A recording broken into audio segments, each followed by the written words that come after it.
그런데 왜 김정은 시대에 와서는 김정은 대신 잘못돼도 김여정이 총대를 메고 다 책임을 질 듯이 정면으로 내세울까요?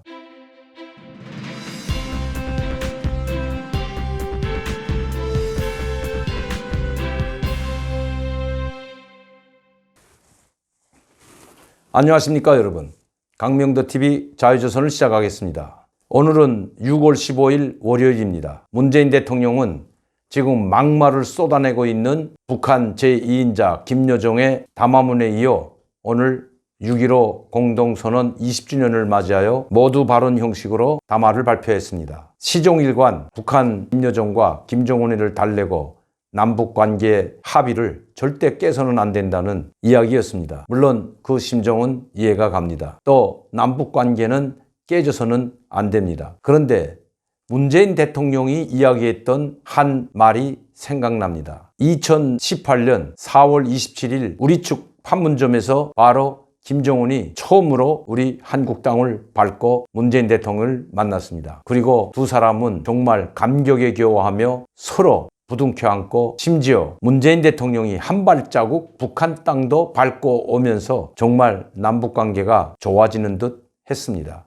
남북 정상회담 이후 공동 성명문을 발표하면서 문재인 대통령은 연설에서 이런 발언을 했습니다. 우리는 다시는 뒤로 돌아가지 않겠습니다. 평화의 시대 새로운 미래를 개척해 나아가겠습니다. 남북관계는 다시는 뒤로 돌아가는 일이 없을 겁니다. 그런데 또다시 뒤로 돌아갔습니다. 만나지 않은 것만, 3번의 정상회담이 없던 것만도 못하는 지경에까지 이르렀습니다. 김여정의 연이은 2번에 걸친 담화문, 즉 성명은 정말 입에 담을 수 없는, 우리가 들어도 치욕스럽고 정말 인간에 비해서 저런 말까지 나올까 할 정도로 우리가 그렇게 국찬했던, 특히 문재인 정부나 청와대가 그렇게 국찬했던 김여정이라는 어린 여인에게서 저렇게 입에 담지 못할 말을 들어야 할 정도로 우리가 이렇게 한심한가 하는 생각을 갖지 않을 수 없습니다. 문재인 대통령은 하나를 알고 둘은 모르는 것 같습니다. 지금까지 7.4 남북 공동성명 이후에 수많은 회담이 있었고 수십 수백 차례 걸친 남북 고위급 회담, 그리고 1차 정상회담, 2차, 3차, 4차까지 오는 정상회담이 있었지만 항상 우리가 먼저 뒤로 돌려세운 적은 없습니다. 항상 뒤로 돌아간 것은, 또다시 역사로 거꾸로 뒤돌려 세운 것은 바로 북한이라는 것입니다. 북한은 자기들에게 실이익이 눈먼방울도 없으면 절대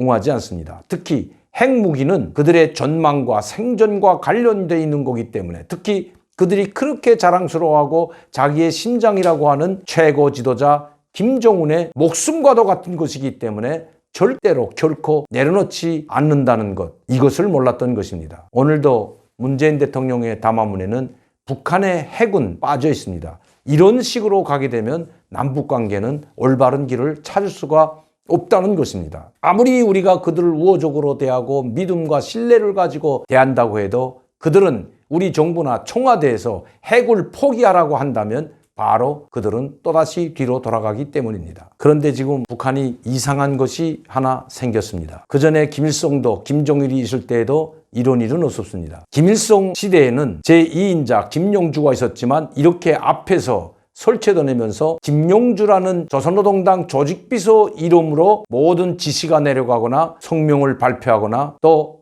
김용주 동지의 지시문을 받든다는 이런 이야기는 한 번도 들어본 적이 없습니다. 김정일 시대에도 마찬가지입니다. 김경희가 나서서 김정일을 대신해서 성명을 발표한다든지 아니면 김경희 담화문이라든지 이런 것을 전 본 적이 없습니다. 그런데 왜 김정은 시대에 와서는 김정은 대신 잘못돼도 김여정이 총대를 메고 다 책임을 질 듯이 정면으로 내세울까요? 제가 여기서 여러분들에게 좋은 신뢰를 하나 말씀드리려고 합니다. 최고 지도자가 말 한마디 잘못하게 되면 그 책임은 감당하기 힘듭니다. 왜냐하면 최고 지도자는 북한이 이야기하는 것처럼 조선의 심장이고 조선 인민과 떼어놓고 생각해 볼 수 없는 최고 존엄이기 때문에 최고 존엄이 한 말은 반드시 실행해야 됩니다. 북한은 지금까지 75년 동안 45년 해방 이후에 최고 지도자라고 하는 김일성, 김정일, 김정은 시대를 맞이하고 있습니다.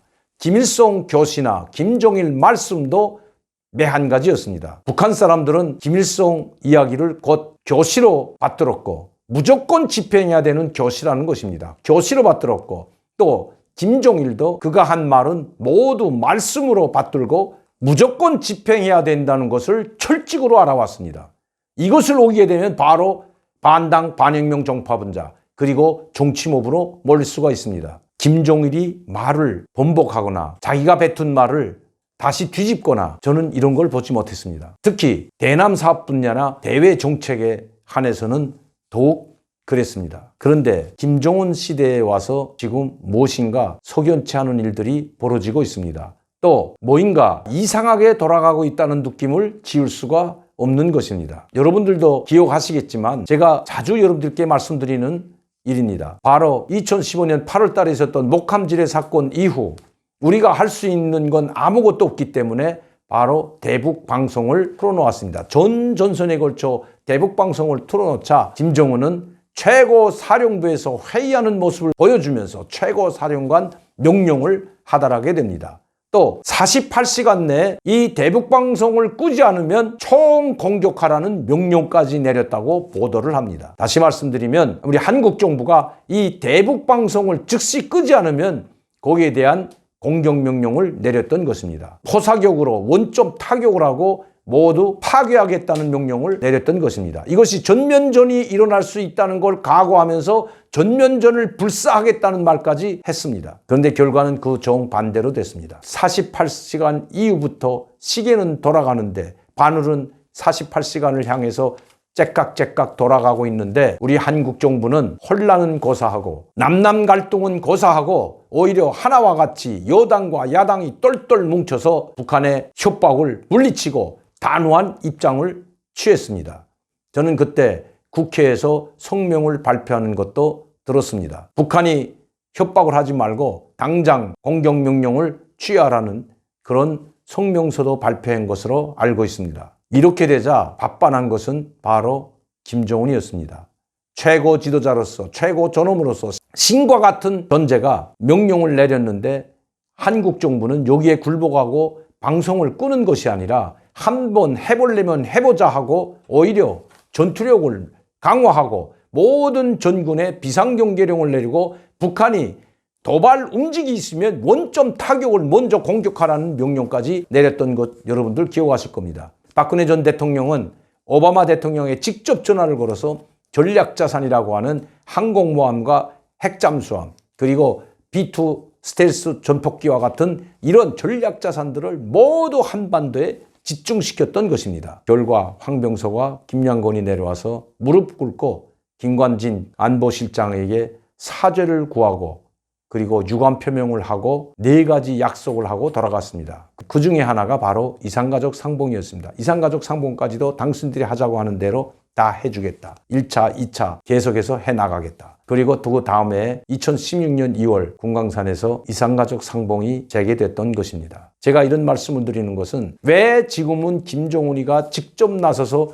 명령을 내리거나 아니면 국무위원회, 그전에는 최고사령부나 또 국방위원회가 직접 담화문 성명을 발표하곤 했습니다. 그리고 김정은이 직접 지시를 내렸다는 이야기를 하곤 했습니다. 그런데 이번에는 김정은은 뒤로 빠지고 모든 총대를 지금 김여정이 메고 있다는 것입니다. 최고 지도자가 말하면 돌이킬 수 없지만 제2인자가 말한 건 최고 지도자가 돌이킬 수가 있다는 것입니다. 그래서 지금 김정은은 자기가 직접 나서지 않고 김여정의 입을 빌려서 김여정의 지시로 모든 것을 통일전선사업부나 인민군 총참모부의 김여정의 지시로 모든 것이 하달되고 있다는 것입니다. 이것이 잘못되게 되면 국지전이 전면전쟁으로 번지든지 아니면 이것이 국지전이 격화되게 된다면 이 책임을 다 김여정이가 지게 된다는 것입니다. 그리고 김정은은 지금 뭘 하고 있을까요? 지금 김여정은 당 제1부부장이라는 직함을 가지고 한국과 전쟁을 하겠다고